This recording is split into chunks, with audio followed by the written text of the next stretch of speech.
All right, ladies and gentlemen, welcome back to the channel. We're talking about the Detroit Lions in tonight's video. Crazy home match for a couple of evenings from now against the Minnesota Vikings for the #1 seed in the NFC and also the NFC North title.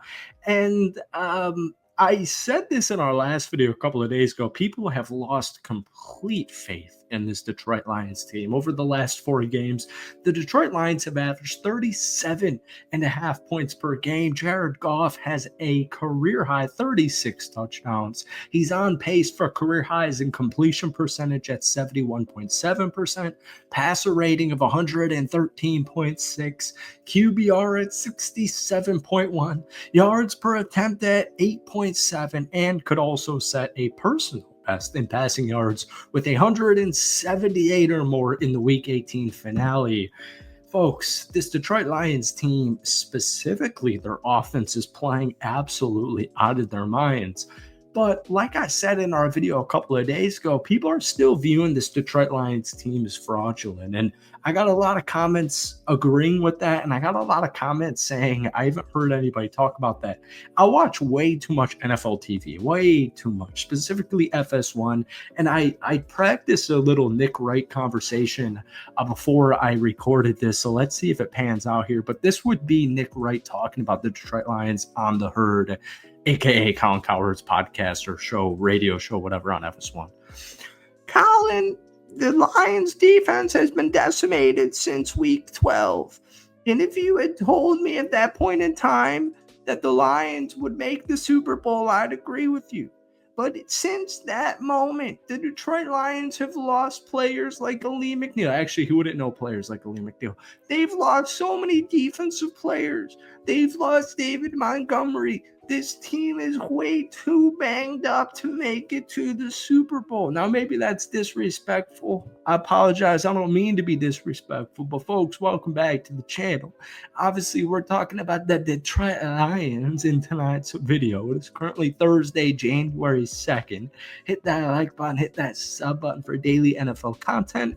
If we try and get this video, folks, to 250 likes, that would be the absolute world to me.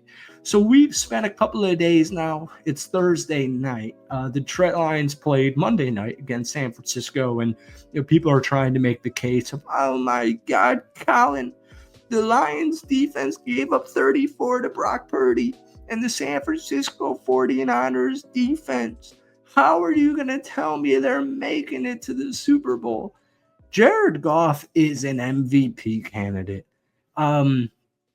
I don't know. I actually don't pay too much attention to like the NFL MVP odds. I think whether it's NBA, NFL, and no matter the sport, MLB, I think it's all extremely political. I'm not a political person, and I'm not trying to make this video political, but I do just think sports MVPs are more of just a kind of spectacle. I don't really think there's too much merit if a player wins MVP unless it is obvious, but I feel like that happens very rarely.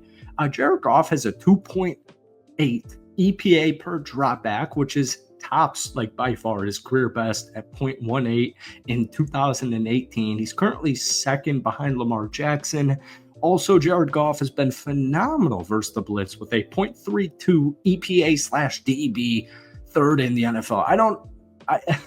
I think all these advanced statistics and all these advanced metrics are extremely lame. I think they're extremely nerdy.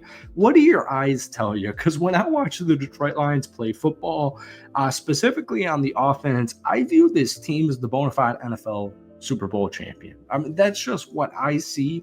Now, obviously, my Lions fans watching this video don't want me to jinx them like that. I don't have too many strong opinions on Week 18 at home against the Minnesota Vikings. Typically, when I have two, first off, they're both 14-2, but when I have two teams in the division facing off at home, I'm usually going to go with the home team regardless of record or anything like that.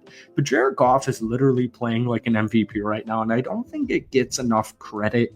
Since the Texans game where he threw 5 interceptions, which, by the way, the Lions won that game, Jared Goff has thrown 20 touchdowns and only 1 interception. Now, the Athletics' Mike Sando did a little bit of research regarding this. The top 10 quarterbacks, the 10 quarterbacks who've combined to win 21 MVP awards since the year 2000, have averaged 4,373 passing yards, 37 touchdowns, 9 interceptions, and a pass rating of 108.8.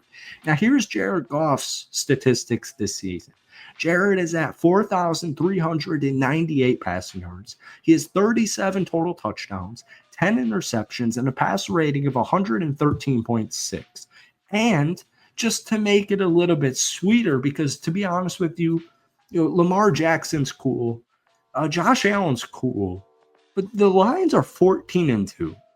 It's baffling to me, and like Darnold's in MVP talks right now, and I totally agree. But what's even crazier, and this has nothing to do with Vikings or Vikings fans or Vikings players, how is Jared Goff not literally in MVP discussions right now? The only quarterbacks in NFL history to produce 8 games with a completion percentage of 75% in a season. Number 1, Jared Goff this year. Number 2, Tom Brady in 2007. And Colin Pouncy over on The Athletic wrote a really good article about this Detroit Lions offense. And here's a quick excerpt of what he had to say about the history that the Detroit Lions are making right now. Let me, whatever the word is where you catch your breath, that's not a word, that's not a saying, but I just did it, all right? Through 16 games, the Lions have scored 533 points, the most in franchise history. They are 41 points away from cracking the top 10 offenses in points per game during the Super Bowl era, currently 12th at 33.3. This past Sunday, they became the second team in NFL history with 4 players topping 1,000 scrimmage yards in a season. Amon-Ra St. Brown, Jahmyr Gibbs, Jameson Williams, and David Montgomery. The offense has scored 40 or more points 6 times this season, 30 or more 9 times, and at least 20 in 15 of their 16 games. Folks, you can give me a defensive statistic. I don't really understand why their loss to the Buffalo Bills, which, like we said earlier, was only their second loss of their season. Their first one came against Tampa in the second week of the season. I've never seen a 14-2 team ridiculed to the level the Detroit Lions are right now. And I will just say this, even for my NFC North guys, I've never seen a 2-loss team disregarded like the Minnesota Vikings a couple of weeks ago, honestly, until Sunday's win against my Green Bay Packers.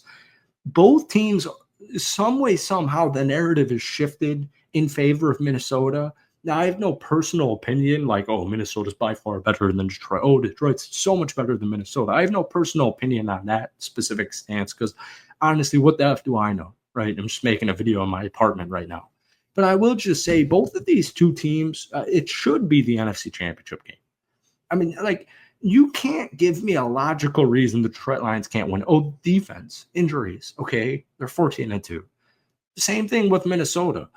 Week 18 at home against Detroit. Like I said, I usually favor the home team in a crazy-ass game like that. But no matter how the game ends, it does have playoff implications for the number 1 seed. But even if Minnesota loses or even if the Lions lose, it's not the end of the world. These are two insane talented teams. But the Detroit Lions are still 14-2. So I think it's just crazy how nitpicky people are about this team right now. Not Lions fans, obviously. Folks, that's it for tonight's rant. Hit that like button, hit that sub button for daily NFL content. Let me know your thoughts. Give me an early game score prediction for Sunday night. We'll see you soon. Peace.